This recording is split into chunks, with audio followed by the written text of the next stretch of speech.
Good morning बच्चों, कैसे हैं आप। उम्मीद है आप सभी घर पे सुरक्षित होंगे। आज अपन देखेंगे गृह विज्ञान कक्षा 12 में वृद्धावस्था में देखभाल। ठीक है, अभी तक अपन ने समझा था कि वृद्धावस्था किसे कहते हैं, वयस्कावस्था किसे कहते हैं, और उसी क्रम श्रृंखला में अपन ने देखा था कि वृद्धावस्था में होने वाली आर्थिक परेशानियां, समस्याएं, सामाजिक समस्याएं और संवेगात्मक समस्याएं। महत्वपूर्ण बात यह है कि इन सभी पर 2 नंबर के क्वेश्चंस आते हैं, परंतु जो आज का टॉपिक अपन पढ़ेंगे ना प्यारे बच्चों, इस पर 4 नंबर का क्वेश्चन आपका बोर्ड में आएगा। कितने नंबर का आएगा? 4 अंक का एक क्वेश्चन आएगा। और 2018 गृह विज्ञान के पेपर में ये टॉपिक आ चुका है। ठीक है, गृह विज्ञान के प्रश्न पत्र में आ चुका है ये वाला क्वेश्चन। तो संभवतः उम्मीद बनती है कि इस वर्ष भी आ सकता है।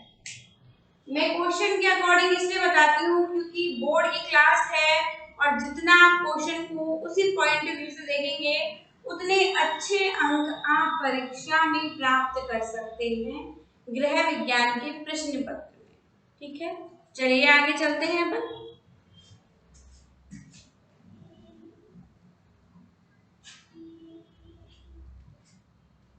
जैसा कि आप सभी को मैंने बताया कि वृद्धावस्था 60 वर्ष के उपरांत की अवस्था होती है जब तक व्यक्ति मृत्यु को प्राप्त करता है। यह जीर्ण शीर्ण की और शारीरिक ह्रास की अवस्था होती है। ठीक है, साथ ही साथ में सामाजिक, आर्थिक व मानसिक रूप से भी वृद्ध बहुत ही कमजोर हो जाता है। ठीक है, उसे आर्थिक तंगी का सामना करना पड़ता है क्योंकि वो सेवानिवृत्त हो चुका होता है। सामाजिक रूप से उसे दूसरों पर जिम्मेदारियों के रूप में रहना पड़ता है क्योंकि अब वह वृद्ध हो चुका होता है। उसकी शारीरिक स्थिति अब पहले की भांति नहीं होती है। ठीक है, तो कुछ पॉइंट्स हैं जिसके माध्यम से अपन क्या कर सकते हैं कि वृद्ध परेशान रहते हैं। ठीक है, ऐसी कंडीशंस में क्या करना चाहिए, वृद्धों की देखभाल के कुछ बिंदु हैं महत्वपूर्ण। स्टार्ट करते हैं।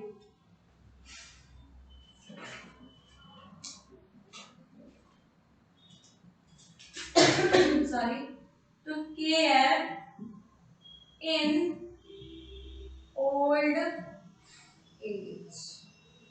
ठीक है, केयर इन ओल्ड एज। तो सबसे पहली चीज है वो है संतुलित आहार।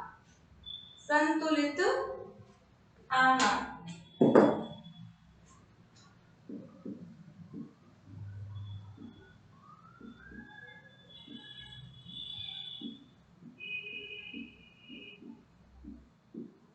ये बहुत ही महत्वपूर्ण पॉइंट होता है। वृद्धावस्था में आप किसी भी व्यक्ति को डाइट के माध्यम से या उसके आहार के माध्यम से उसको बहुत लंबे समय तक उसके जीवन का निर्वाह कर सकते हो, उसका जीवन को चला सकते हो। क्योंकि आपने भी देखा होगा कि व्यक्ति जितने अधिक पौष्टिक तत्वों युक्त भोजन ग्रहण करता है उसका सीधा असर उसके स्वास्थ्य पर पड़ता है ना, और उससे क्या होता है, वो व्यक्ति हेल्दी रह सकता है। वृद्धावस्था एक ऐसी अवस्था होती है जिसमें मैंने आपको बताया था पाचन संस्थान में कमी हो गई थी। क्या हो गई थी?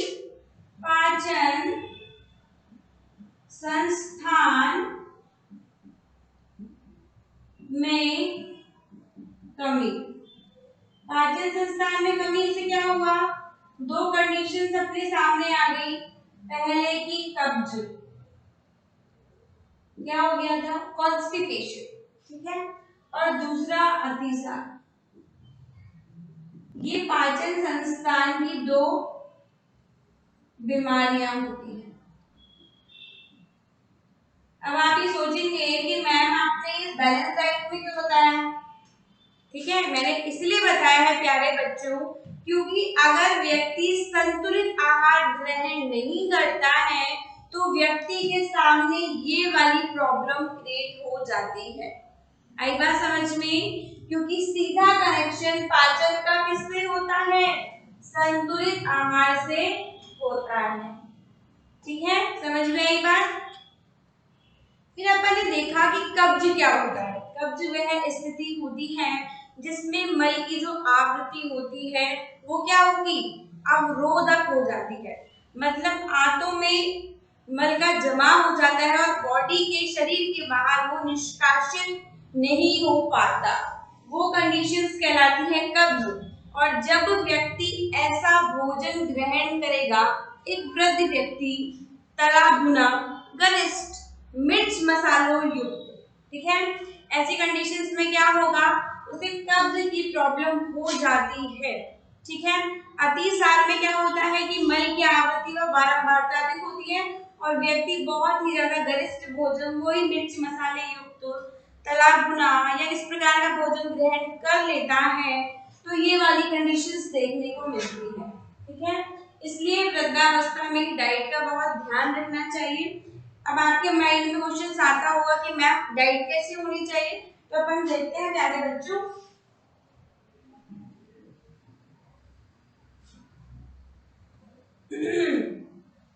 जो वृद्ध व्यक्ति होते हैं तो अपन देखेंगे वृद्धों का आहार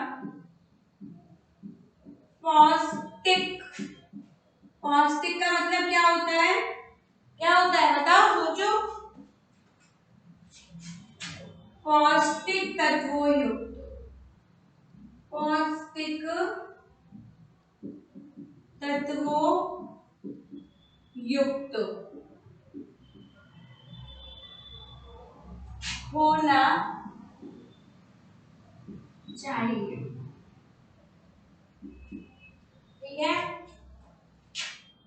गरिष्ठ मिर्च मसालों युक्त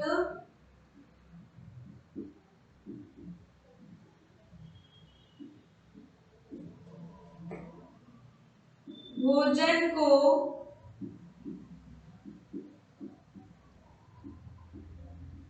वृद्धों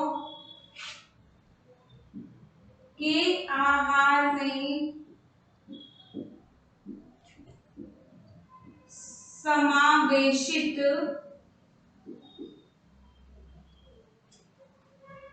नहीं करना चाहिए। तो ये आपको बोल रहा है कि जो वृद्ध व्यक्ति है, कोई पर्सन है, उसका भोजन पौष्टिक होना चाहिए, सुपाच्य होना चाहिए। सुपाच्य भी लिख लेते हैं अपन, सादा, सात्विक और सुपाच्य। बहुत इंपॉर्टेंट पॉइंट्स है ये कि वृद्ध व्यक्ति का आहार पौष्टिक होना चाहिए, पौष्टिक तत्वों के युक्त होना चाहिए, सादा, सात्विक, सुपाच्य होना चाहिए। ठीक है, सादा, सात्विक, सुपाच्य होना चाहिए, सादा होना चाहिए, सिंपल होना चाहिए, high content of fibre rich होना चाहिए। फाइबर मतलब रेशा। अगर व्यक्ति अपने आहार में अधिक रेशे के तत्वों को समावेशित करता है तो ऐसी कंडीशंस में पर्सन्स को कब्जे की परेशानी नहीं होती है। ठीक है, सुपाच्य होना चाहिए मतलब इजीली डाइजेस्टेबल, आसानी से पचने वाला भोजन होना चाहिए एक वृद्ध व्यक्ति का। Got it? फिर अपन देखेंगे होना चाहिए, गरिष्ठ नहीं होना चाहिए, गरिष्ठ मतलब हैवी नहीं होना चाहिए, बहुत ज्यादा स्पाइसी है छोले भटूरे, इस तरीके की चीजें एक वृद्ध व्यक्ति को नहीं देनी चाहिए। दे भी देते हैं भाई तो फिर क्या हो जाएगा? बहुत सारी प्रॉब्लम्स हो जाएगी, पेट में फूलना, ब्लॉटिंग वाली प्रॉब्लम, गैस बनना या फिर बॉडी में एसिड फॉर्मेशन, यूरिक एसिड वगैरह बढ़ना, इस तरीके की सिचुएशंस देखी जाती है अगर पर्सन गरिष्ठ भोजन खा रहा है तो। मिर्च मसालों युक्त भोजन को वृद्धों के आहार में समावेशित नहीं करना चाहिए। आई बात समझ में? लिख लो, आगे चलते हैं।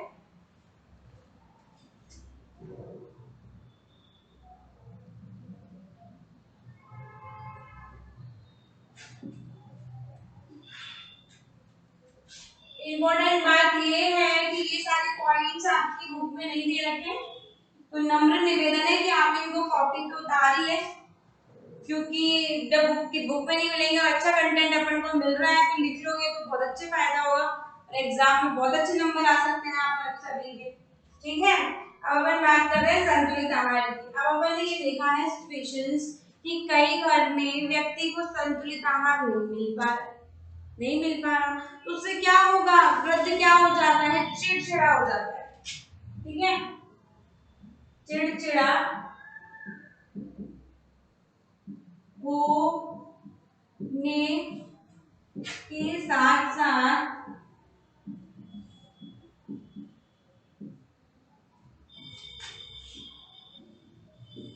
वृद्ध व्यक्ति पारिवारिक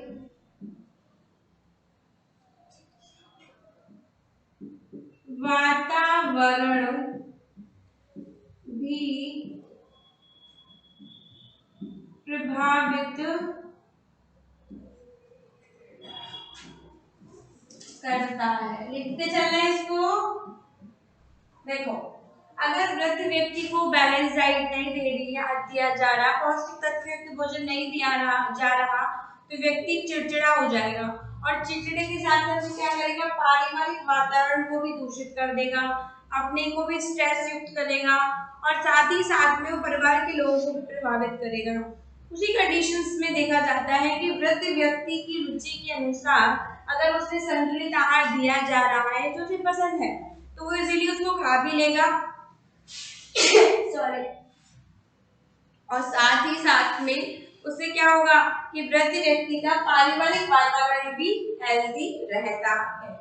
ठीक है, अगर उसकी रुचि के अनुसार, उसके टेस्ट के अनुसार उसको फूड दिया जाता है। ऐसा नहीं है कि पौष्टिक तत्व युक्त भोजन, न्यूट्रिशियस युक्त भोजन टेस्टी नहीं होता। न्यूट्रिएंट्स के अकॉर्डिंग देखा जाए तो एक बहुत अच्छी डाइट पौष्टिक आहार युक्त भोजन के तहत एक वृद्ध व्यक्ति को दे दी जाती है, जिसमें high content of protein, calories और साथ ही साथ में प्यारे बच्चों कैल्शियम की रिक्वायरमेंट बढ़ जाती है। और मोस्ट इम्पॉर्टेंट अपन देखें तो फाइबर रिच डाइट। लिख लो एक बार, ये बुक में नहीं है, मैंने बता रही हूँ, तो एक बार लिख लेना अच्छे से। तो अपन संतुलित आहार के अकॉर्डिंग देखते हैं तो देखेंगे उच्च कैल्शियम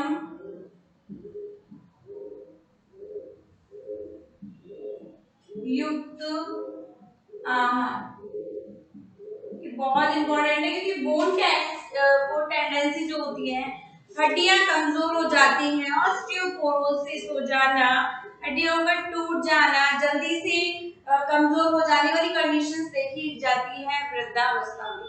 तो कैल्शियम देखें अपन, उच्च कैल्शियम युक्त भोजन, प्रोटीन युक्त भोजन, प्रोटीन युक्त आहार अपन ले सकते हैं।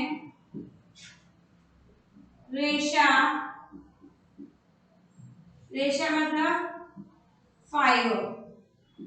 ठीक है, फाइबर लेंगे ताकि कॉन्स्टिपेशन की प्रॉब्लम नहीं होगी। और कैलोरीज, कैलोरीज में एक बात देखी गई है कि जितनी एक वयस्क व्यक्ति की रिक्वायरमेंट होती है उससे अगर अपन कंपैरेटिवली एक वृद्ध व्यक्ति को देखें तो वो जो रिक्वायरमेंट होती है वो कम हो जाती है। ठीक है, सब लिख लेना, बहुत इंपॉर्टेंट है, लिखो। आगे चलते हैं।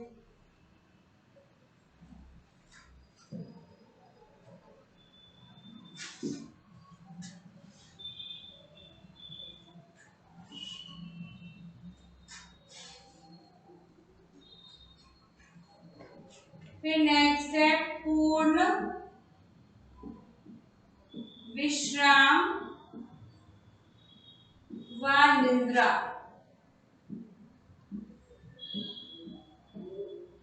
ठीक है, ये देखा गया है कि जो वृद्ध व्यक्ति होते हैं उन्हें पूर्ण विश्राम व निद्रा की सख्त आवश्यकता होती है, क्योंकि व्यक्ति वृद्ध हो चुका है, उसकी शारीरिक जो गतिशीलता है उसमें क्या आ गई है, कमी आ गई है।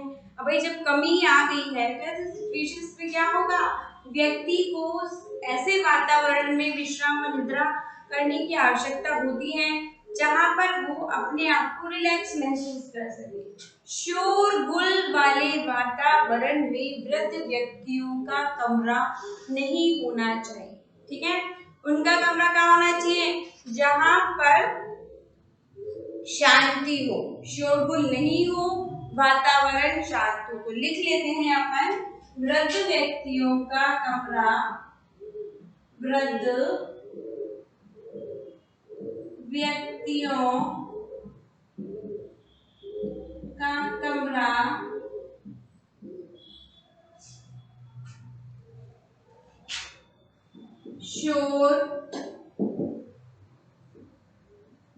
शोरगुल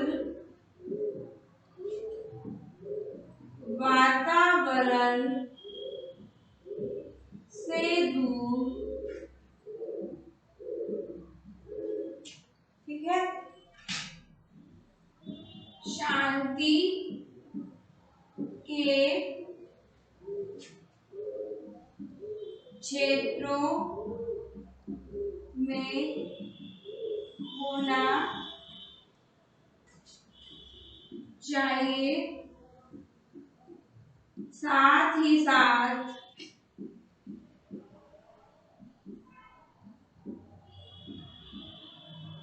वृद्धों के कमरों में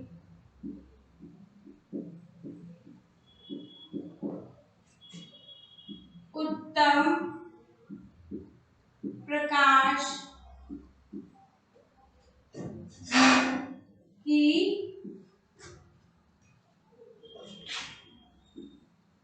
व्यवस्था होनी चाहिए। प्रदूषित कक्ष नहीं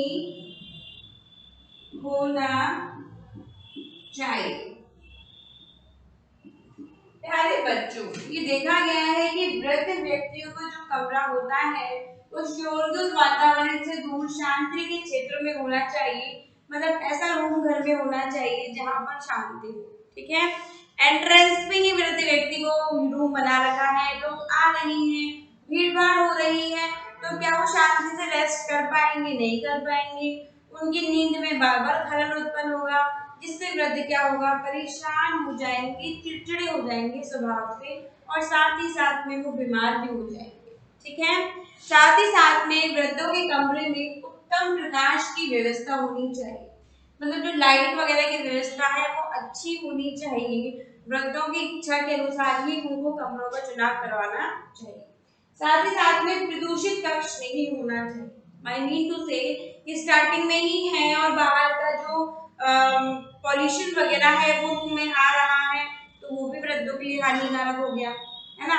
और दूसरी सिचुएशंस क्या हो जाती है, ये भी देखा गया है कि रसोई के पास में वृद्धों का कमरा घर बना दिया, तो उसमें भी शोरगुल के साथ साथ जो भी गैस वगैरह होती है वो जाती है, जिससे वृद्धों की पूर्व विश्राम व निद्रा प्रभावित होती है। लिख लेना इसको एक बार।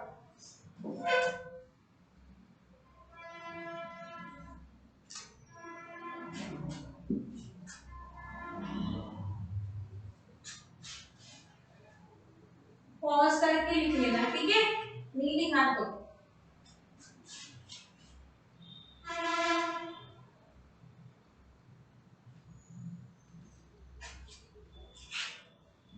नेक्स्ट पॉइंट है आवास।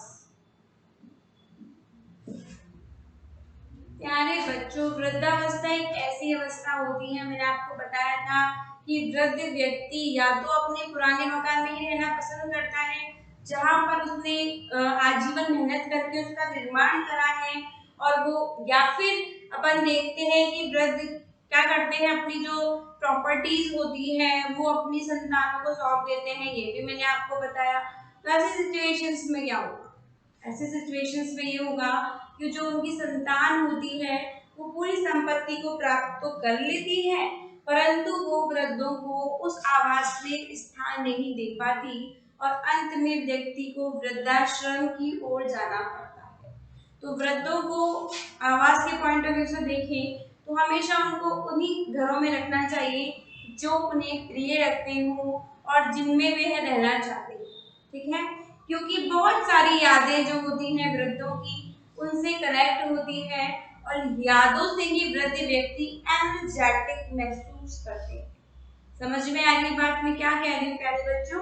ठीक है, आई बात समझ में। आवास की कंडीशंस में अपन ने ये देखा, साथ ही साथ में जो वृद्धों के लिए आवास की व्यवस्था होनी चाहिए वो उत्तम होनी चाहिए। ठीक है, उत्तम आवासीय व्यवस्था, मतलब जो आवास की व्यवस्था वो कैसी होनी चाहिए? उत्तम होनी चाहिए।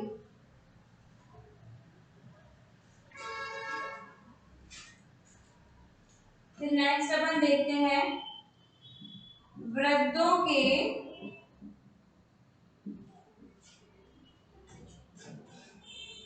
आवास के पास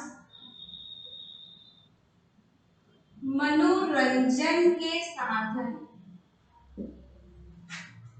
मनोरंजन के साधन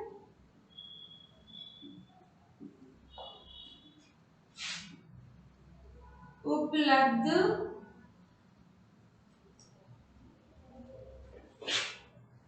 होने चाहिए।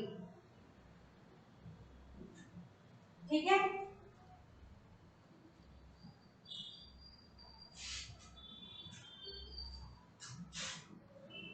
आत्मिक संतुष्टि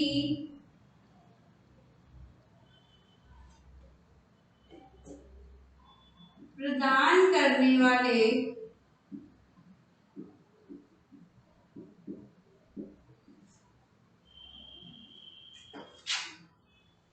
आवास में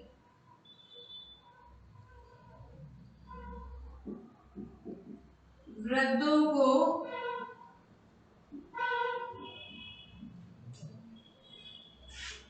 रखना चाहिए।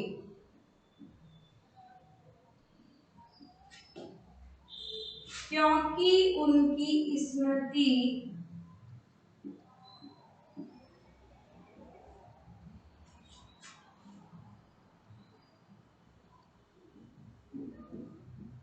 उस आवाज से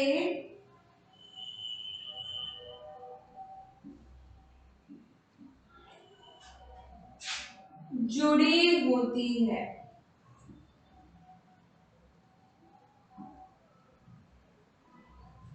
प्यारे बच्चों, ऐसा देखा गया है कि वृद्ध व्यक्ति जो होते हैं उसमें उत्तम आवासीय व्यवस्था, वृद्धों के आवास होने के पास मनोरंजन के साधन उपलब्ध होनी चाहिए क्योंकि वह आर्थिक संतुष्टि प्रदान करने वाले आवास में वृद्धों को रखना चाहिए। ठीक है, अगर उनको ऐसे आवासों में रखा जाता है तो क्या होता है, उनकी स्मृति कनेक्ट होती है और वो बहुत अधिक एनर्जेटिक महसूस करते हैं क्योंकि आवास एक ऐसा क्षेत्र होता है जो स्मृतियों से कनेक्टेड होता है, जैसा कि मैंने आपको बताया।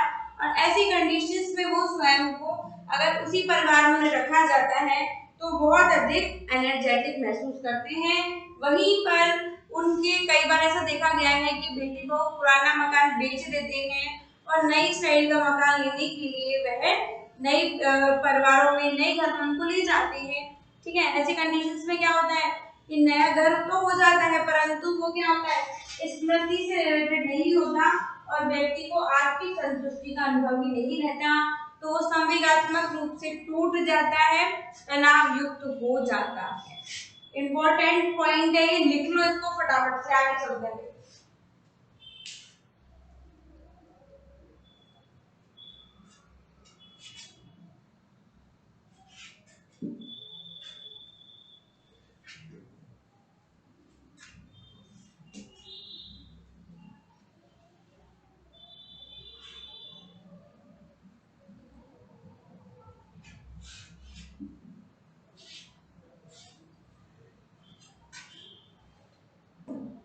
फिर है अपना चिकित्सा सुविधाएं।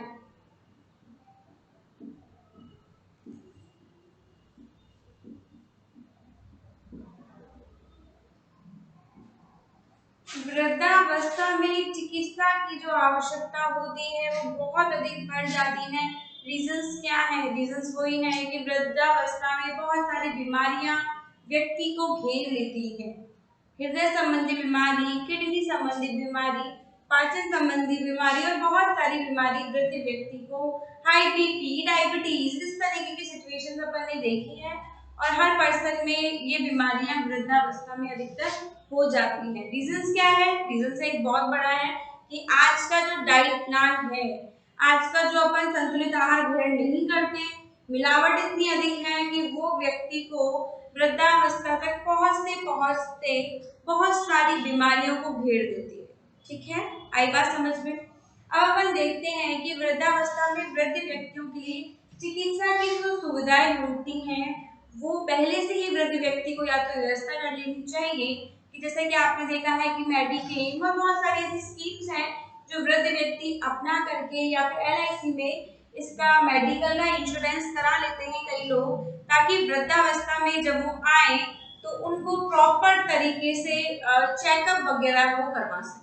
ठीक है, अब आपकी जिम्मेदारी ये बनती है बेटे बहू की या परिवार के बच्चों की या किशोरों की, युवा की ये जिम्मेदारी पड़ती है कि वो वृद्ध व्यक्तियों की समय समय पर चिकित्सा की सुविधाएं उन्हें उपलब्ध करें।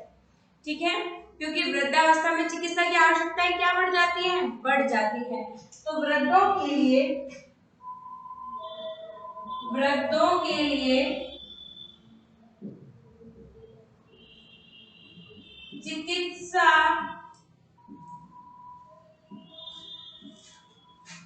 की व्यवस्था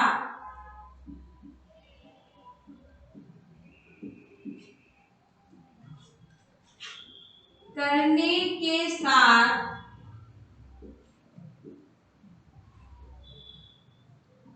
आर्थिक सहायता भी प्रदान करना चाहिए। ठीक है, आर्थिक फाइनेंशियल रिक्वायरमेंट्स भी आपको पूरी करनी चाहिए, चिकित्सा के अंतर्गत ही आएगा। क्यों आएगा भाई? वृद्ध व्यक्ति है, उसके पास पैसे हैं और वो बीमार है, तो क्या करेगा? वो चिकित्सा की अपनी जितनी भी आवश्यकताएं हैं, चाहे वो अपनी दवाइयां हो, चाहे वो अपने चेकअप हो, वो इजीली करा लेगा। जब उसके पास पैसे ही नहीं होंगे तो क्या वो अपनी चिकित्सा की आवश्यकताएं पूरी कर पाएगा? नहीं कर पाता। कई वृद्ध ऐसे देखे हैं जो वृद्धावस्था में आने के बाद पैसों के अभाव में अपने आप को क्या करते हैं? बीमारी युक्त तो रहते हैं और उसका निदान भी नहीं कर पाते हैं। तो अगर वो फाइनेंशियली रूप से पैसे रहेंगे उनके पास तो वो अपना इलाज करा पाएंगे। और वृद्ध व्यक्ति स्वयं भी आज के संदर्भ में देखा जाए तो मैंने अभी बताया आपको, बहुत सारी स्कीम्स अपना लेते हैं, मेडिक्लेम वगैरह, ताकि वो वृद्ध हो तो उससे पहले वो पूरा चेकअप कराना हो, चाहे किसी प्रकार की बीमारी लग गई हो तो सबका निदान वो स्वयं कर सके। ये प्रबंधन भी वो आजकल कर लेते हैं आज के संदर्भ में। ठीक है प्यारे बच्चों, तो लिख लो चिकित्सा सुविधाओं के अंतर्गत कि विभिन्न बीमारियां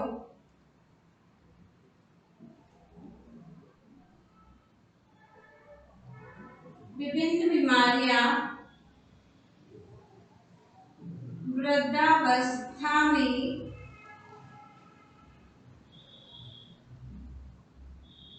व्यक्ति को घेर लेती है।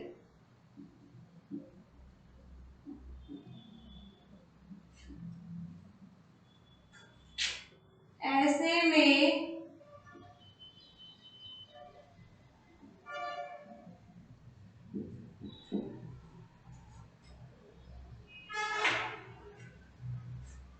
वृद्धों को उत्तम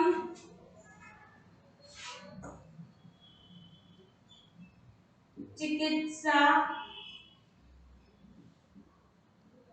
व्यवस्था प्रदान करवानी चाहिए। अपन क्या पढ़ रहे हैं ये याद रखना, अपन पढ़ रहे हैं वृद्धावस्था में देखभाल। भाई वृद्धावस्था में देखभाल कर रहे हैं अपन एक वृद्ध व्यक्ति की, तो अपन उसको चिकित्सा सुविधाएं प्रोवाइड कर रहे हैं, ठीक है। तो उत्तम चिकित्सा सुविधा, चाहे वो उनका हेल्थ चेकअप हो, चाहे वो मासिक हो, चाहे वो साप्ताहिक हो, या किसी बीमारी का इलाज हो, वो ढंग से करवाने की जिम्मेदारी आपकी बनती है। आई बात समझ में? लिख लो इसको, फटाफट से आगे चलते हैं।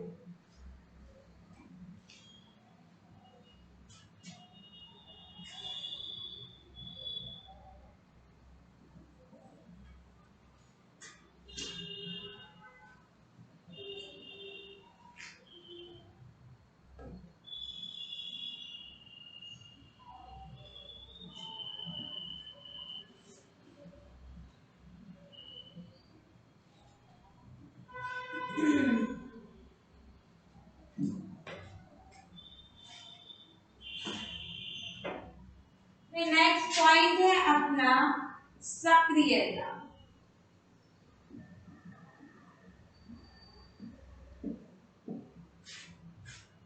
मैंने आपको एक बात बताई थी कि वृद्धावस्था में दो कंडीशंस थी, एक जरावस्था थी, एक जड़त्व की अवस्था थी ना। तो वृद्ध व्यक्ति अगर स्वयं चाहे तो वो स्वयं को जड़त्व में बहुत लंबे समय तक रख सकता है। जड़त्व में क्या हो रहा था? जड़त्व में हो रहा था कि वृद्ध व्यक्ति का जो बॉडी है, शारीरिक विकास जीर्णशीर्ण नहीं हो रहा था। अभी वो एनर्जेटिक रूप से समाज में सक्रिय इंसान बन के बहुत अच्छी भूमिका निभा रहा था, और साथ ही साथ में वो अपने ज्ञान के आधार पर आर्थिक रूप से भी स्वयं को सक्षम प्रेजेंट कर पा रहा था, और अपने ज्ञान के द्वारा, ठीक है, क्योंकि बिफोर 60 इयर्स तक उसने बहुत किसी क्षेत्र में काम किया है, मैंने आपको बताया, चाहे वो आर्थिक हो, चाहे वो सामाजिक हो, तो उसमें क्या हुआ, वो लोग बहुत अधिक सक्रिय हैं, और सक्रिय होने से व्यक्ति वृद्धावस्था को मात दे सकता है, ठीक है। तो सक्रियता का मतलब ये हुआ, और साथ ही साथ में आपकी जिम्मेदारी ये बनती है प्यारे बच्चों, या बेटे बहू की और परिवार के युवा की जिम्मेदारी बनती है कि पारिवारिक निर्णयों को लेने के साथ साथ परिवार के कार्यों में वृद्ध व्यक्तियों को समावेशित करना चाहिए, उनको बताना चाहिए, उनकी सक्रियता को महसूस करना चाहिए, उन्हें यह महसूस कराना चाहिए वृद्धों को कि वो हमारे लिए कितने महत्वपूर्ण हैं। प्रत्येक डिसीजन लेने से पहले आप उनसे डिस्कस तो कर सकते हैं, उनकी राय तो ले सकते हैं। राय लेने से क्या होगा, वो एक्टिव होंगे और वो सोचेंगे कि हमारा देखो मान सम्मान है, तो जो नेगेटिव थॉट्स उनके माइंड में आते हैं वो हट जाएंगे, ठीक है। आई बात समझ में? तो पारिवारिक, नोट डाउन करते हैं अपन, पारिवारिक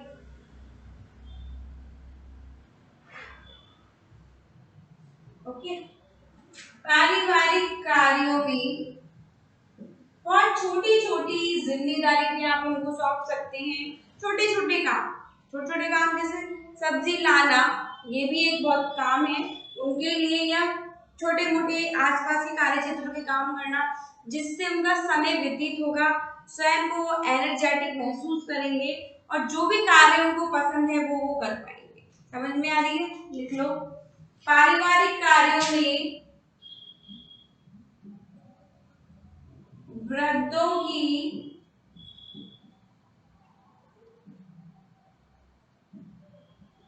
सक्रियता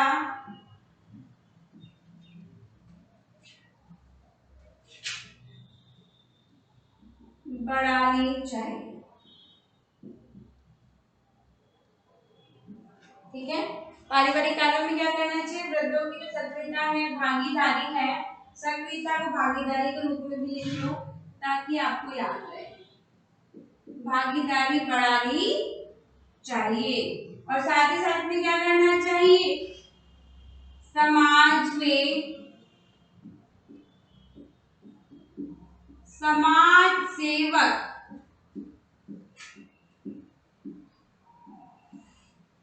के रूप में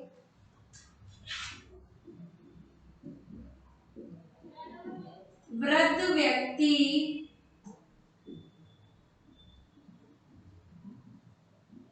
स्वयं को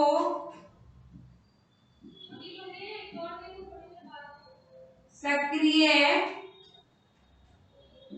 बना सकता है। ठीक है, समाज सेवक सेवक मतलब सोशल वर्कर के रूप में अगर वृद्ध व्यक्ति काम कर रहा है तो वो क्या कर रहा है, स्वयं को सक्रिय एक्टिव बना सकता है। लिख लो इसको एक बार।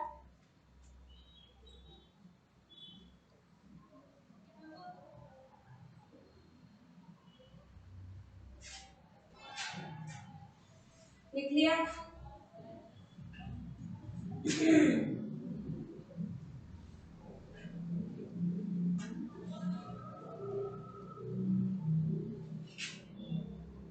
मैंने भी आपको बताया कि आर्थिक कोई काम कर वृद्ध व्यक्ति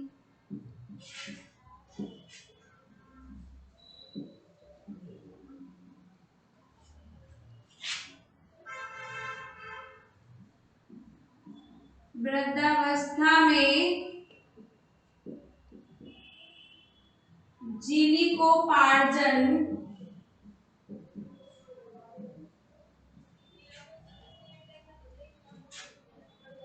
करने के साथ साथ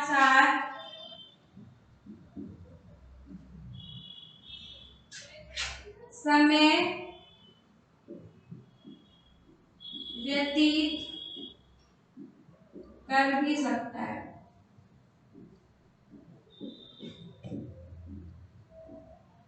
इसको हम ऐसे देख सकते हैं कि अगर व्यक्ति आर्थिक रूप से कोई काम कर रहा है, छोटा मोटा कुछ भी काम कर रहा है, वो जैसे कि वो किसी आधिकारिक रूप से रिटायर हुआ है और वह अभी भी इस क्षेत्र में कार्य कर रहा है, तो ऐसी कंडीशन में क्या होगा कि आर्थिक कोई काम करके, आर्थिक रूप से कोई सा भी काम करके वृद्ध व्यक्ति एक्टिव रहेगा, एनर्जेटिक रहेगा, साथ ही साथ में वो इनकम भी प्राप्त कर रहा है। अब इनकम प्राप्त करेगा, क्या होगा, उसको ऊर्जा मिलेगी, उसकी आवश्यकताओं की, उसकी चिकित्सा की, उसके छोटी मोटी जितने भी खर्चे होंगे उनको पूरा तो कर ही पाएगा भाई, सपोर्ट एज ए सपोर्ट उसको मिलेगा। ठीक है, मैं ये नहीं कह रही कि उसी के आधार पे वो अपना जीवन यापन कर पाएगा, क्योंकि बिलो 60 उसने बहुत कुछ कमा लिया होता है। ठीक है, गेट द पॉइंट। पर अपन ने देखा कि जीविकोपार्जन के लिए वो कुछ ना कुछ ऐसा करता है, सक्रिय रहना चाहिए, एक्टिव रहना चाहिए वृद्धावस्था में। साथ ही साथ में क्या कर सकता है, अगर वो कोई काम करेगा आर्थिक रूप से तो क्या होगा, उससे वो समय व्यतीत भी कर सकता है। समय व्यतीत मतलब अगर वो काम करेगा तो अपन को स्वयं को एनर्जेटिक महसूस करेगा और उसका समय आराम से व्यतीत हो जाएगा। लिख लो इसको आगे चल रहे।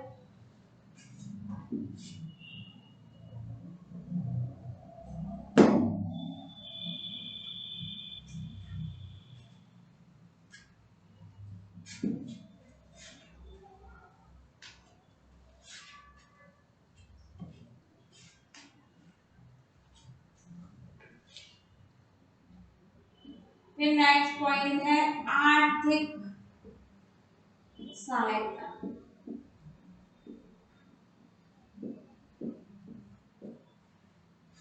वृद्धावस्था एक ऐसा पड़ाव होता है जहां पर आने से पहले वृद्ध व्यक्ति मोह के कारणवश या प्रेमवश वो अपनी सारी आर्थिक संपत्ति को अपने संतानों को सौंप देता है।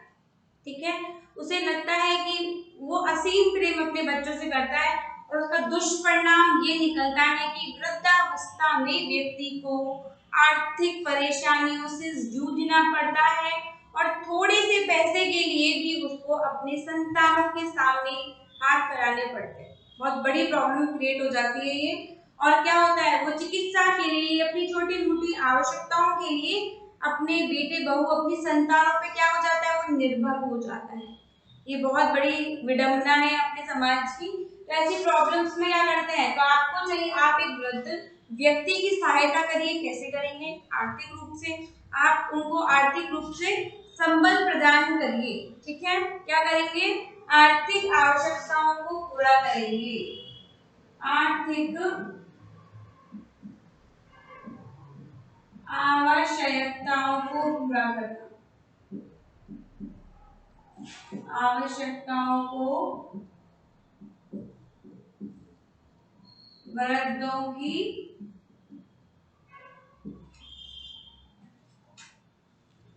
पूरा करना। ठीक है, आर्थिक आवश्यकताओं को क्या करेंगे, वृद्धों की पूरा करेंगे। साथ ही साथ में वृद्ध व्यक्ति क्या करता है, वृद्ध व्यक्ति वृद्धावस्था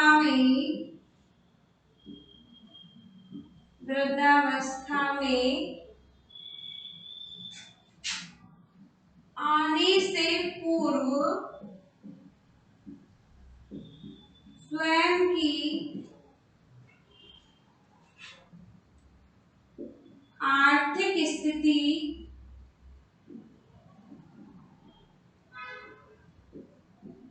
मजबूत करता है। ये बहुत इंपॉर्टेंट पॉइंट है, समझिए आप। ये आर्थिक सहायता तो वृद्ध को एक युवा कर रहा है, परंतु आज के सिनेरियो में देखा जाए संदर्भ में, तो वृद्ध व्यक्ति ये भी करता है कि वृद्धावस्था में वो आएगा, उससे पहले ही प्यारे बच्चों की आज के जनरेशन को देखते हुए वृद्ध व्यक्ति स्वयं अपनी आर्थिक स्थिति को मजबूत कर लेता है, स्वयं कुछ ना कुछ ऐसे काम धंधे कर लेता है वो, ताकि भविष्य में उसे अपनी संतानों की आगे अपनी आवश्यकताओं को पूरा ना करना पड़े। परंतु आपकी जिम्मेदारी क्या है कि आप वृद्ध व्यक्तियों की आर्थिक रूप से सहायता प्रदान कीजिए, क्योंकि उन्होंने भी आपको इतना बड़ा बनाया, इतना काबिल बनाया, ठीक है, और आपकी आवश्यकताओं को पूरा किया। ठीक है, ये सारी सिचुएशन अपन ने देखी है। लिखो एक बार इसको, फिर आगे चलते हैं।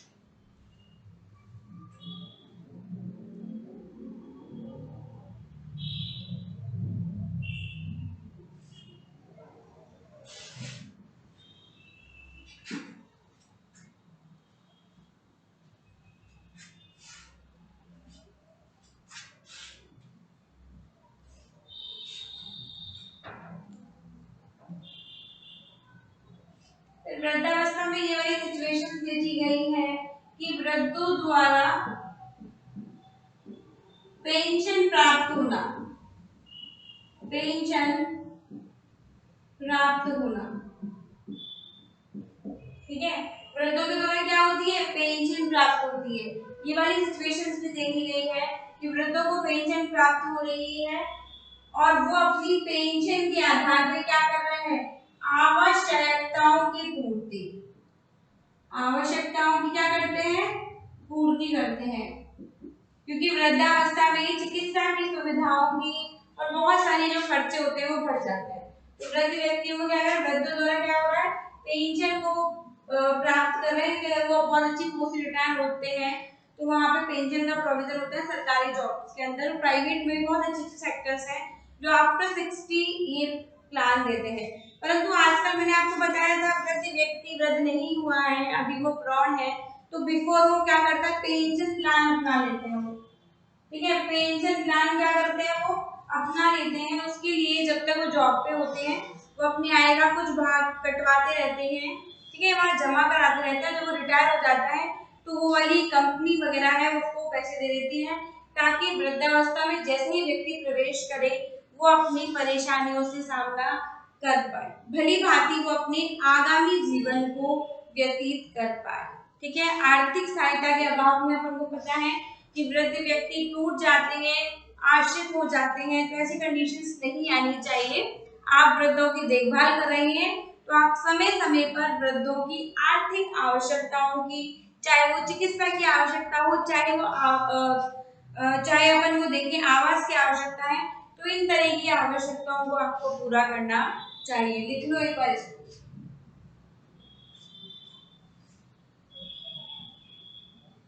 ठीक है, साथ ही साथ में बहुत इंपॉर्टेंट पॉइंट ये बनता है कि जब वृद्ध व्यक्ति को आप आगे से सहायता प्रदान करते हैं आर्थिक रूप से, पैसों के रूप से, ठीक है, तो क्या करता है, उनको एक पॉजिटिविटी आती है और वो स्वयं को जिम्मेदारी ना समझकर वो समझते हैं कि पहले के जमाने में आपने देखा होगा कि मैंने बताया था कि वृद्धों को बहुत अधिक महत्व था, उन्हें रेस्पेक्ट दी जाती है, परंतु आज के समय में जो बदल रहा है उसको आप बदल सकते हैं। कैसे बदलेंगे?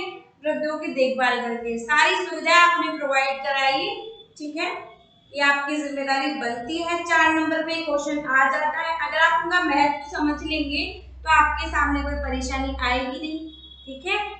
और वो भी वृद्ध है, वो क्योंकि वृद्धावस्था हर व्यक्ति को फेस करनी पड़ती है जीवन में, अपनी भी आएगी, उनकी भी आई है तो अपनी भी आएगी, ठीक है। आई बात समझ में? ठीक है, तो खूब पढ़िए, खूब बढ़िए वाली बात है। अच्छे से याद करिए, जितना समझाया जाता है कॉपी पे नोट डाउन करिए। कोई प्रॉब्लम होती है तो व्हाट्सएप का ग्रुप है, उसमें मेरे से पूछिए, पढ़ाई कीजिए। और चलिए, थैंक यू सो मच, मिलते हैं नई वीडियो।